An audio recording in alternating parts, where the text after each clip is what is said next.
Olá, sou o professor Jorge Kennedy e nesta aula vou falar sobre colisões. Colisões elásticas, o que significa que há conservação da energia cinética e momento. Aí uma figura, né, com um objeto redondo, né, uma esfera se deslocando em direção a um cubo que está parado e ele se choca, ok? Então aqui eu tenho o movimento antes da colisão e após a colisão. A inelástica, as colisões inelásticas, o que significa que há conservação de momento, mas não de energia cinética. Okay? Então aí eu tenho dois vagões se deslocando na mesma direção e mesmo sentido, porém com velocidades diferentes. E há perfeitamente inelásticas ou plásticas quando o momento é conservado, mas os dois objetos ficam juntos após a colisão. Okay? Então aí eu tenho dois objetos com a mesma direção em sentidos opostos, eles se chocam, ok? No segundo momento, e no terceiro momento eles tomam um determinado sentido, os dois, ok? Nesse caso, os corpos permanecem juntos após a colisão. Isso significa que a velocidade de afastamento dos corpos é nula, portanto não há restituição de energia ao sistema. Colisões de uma dimensão, seja um corpo de massa m1 com velocidade inicial v1i, aproximando-se do segundo corpo de massa 2, que se move na mesma direção que o primeiro com velocidade inicial v2i. Se v2i for menor que v1i, os corpos colidirão. Ok? Então aí eu tenho antes da colisão, ok? Uma determinada velocidade, a velocidade inicial dos dois corpos, e após a colisão, a velocidade final dos dois corpos. Sejam V1F e V2F as velocidades finais depois das colisões. Estas podem ser positivas ou negativas conforme os corpos se desloquem para a direita ou para a esquerda. A conservação do momento nos proporciona uma equação entre as velocidades desconhecidas, V1F e V2F. Essa é a equação. Então é a soma do produto da massa pela velocidade, né? As velocidades finais de 1 e 2 vai ser igual ao produto da massa das massas, né? Pelas velocidades iniciais respectivas. Vamos fazer um exemplo.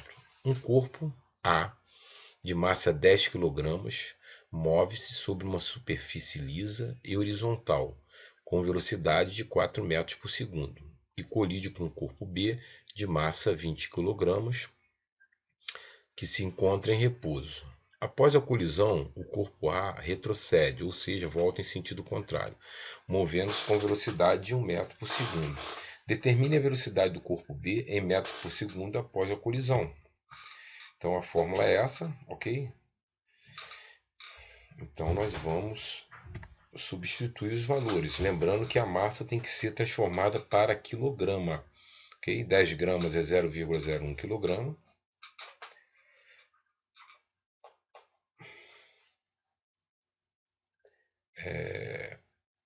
20 gramas é igual a 0,02 kg, ok? O corpo está parado, a velocidade é 0 metro por segundo. O sinal é negativo porque a velocidade tem sentido contrário, ok? O movimento tem sentido contrário. Eu preciso saber a velocidade final do corpo 2. Virou uma equação do primeiro grau. Resolvendo a equação do primeiro grau, eu acho aí que a velocidade final do corpo 2 é 2 metros, 2,5 metros por segundo ao quadrado. Um outro exemplo, ok? Um pouquinho diferente. Agora eu vou exemplificar, fazendo um exemplo, né? Com os corpos se colidindo, mas com direções diferentes. Um carro com massa de 1.200 kg avançando para leste a 60 km por hora colide num cruzamento um caminhão de 3.000 kg que avança para o norte a 40 km por hora. O carro e o caminhão constituem um só destroço depois da colisão. Determine a velocidade deste destroço logo após o desastre. Então nós temos aí a figura, ok? Aí os pontos cardeais e o vetor resultante aí dessa colisão. Vamos escrever os vetores de momentos de cada veículo antes da colisão. PC para o carro e PT para o caminhão, com os vetores unitários I e G, ok? Então tá aí. O momento linear do carro é 72.000 kg vezes quilômetro dividido por hora I. E do carro é 120.000 kg vezes quilômetros dividido por hora J. Somando os dois vetores, nós teremos aí o momento final, que é representado aí desta maneira.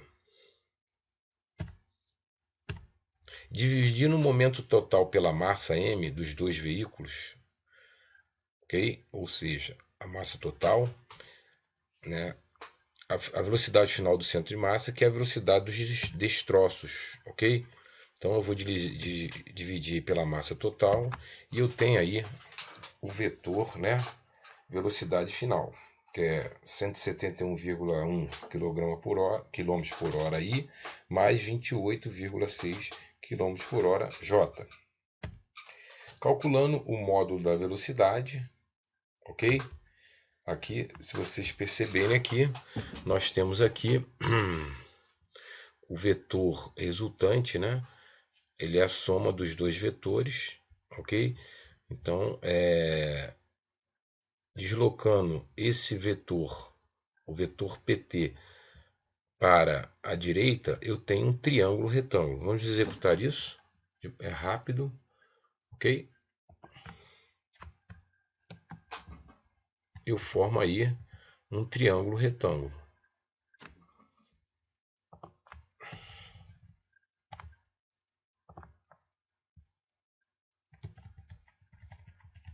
Formei um triângulo retângulo, ok? E eu quero achar a velocidade do vetor resultante, que é essa aqui, ó. Aqui é a velocidade do vetor resultante. Então eu vou usar o teorema de Pitágoras, ok? Então ficou aí PC ao quadrado mais 28,6 mais PC ao quadrado mais PT ao quadrado. Okay? Ou seja, a velocidade resultante aí, a velocidade de PC ao quadrado mais a velocidade de PT ao quadrado, que vai ser igual aí a velocidade resultante, né, no momento P aí, ok? Então, o teorema de Pitágoras, resolvendo essa equação, eu acho aí a velocidade resultante de 33,3 km por hora.